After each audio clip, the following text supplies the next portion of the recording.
Where does my energy come from? I don't know where my energy comes from. I know it comes from a utility service. But I'm outside hoping of it's that, coming from a clean Don't source. totally know. And I think that's kind of the whole point. When we went into the concept, we really wanted to make sure that we showed the journey of the power and how it actually affects everyday people. And so that was how we came across featuring houses and families as well as industrial elements to it. My favorite part of this process so far has been seeing all these different teams and people come together, from electricians, from camera people, paper artists, and paper craft people, all to sort of join in this one big journey in order to tell the story of the GE reservoir and the energy ecosystem.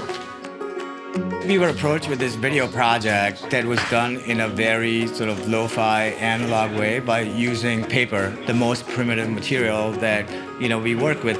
There was a little bit of 3D printing, especially with some of the moving parts, but for the most part, it's all paper. Tracing paper and vellum to get a little bit of diffusion in the windows, and then we had to use a little bit of photo paper to make the conductive ink work a little better. Conductive ink is an ink that carries an electrical charge, and we just felt there were tons of possibilities with this because it's not just about the conductive ink. The conductive ink serves in telling a bigger story about the power and the grid. It really animates and brings to life how energy reaches people.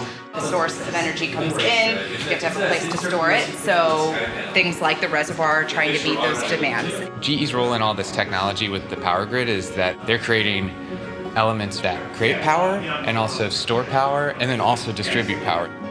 I love the craft work that went into the paper. I think it's such a unique way to tell a story for something that's being developed and in process. Liftoff, their attention to detail, and what they brought to the table was definitely what makes this project what it is right now. The intricacies of the way that things are built, even just down to the shading on the trees and these white objects, is just so beautiful and cinematic. And if we can tell really beautiful energy stories and make them feel relatable, we're doing our job right at GE.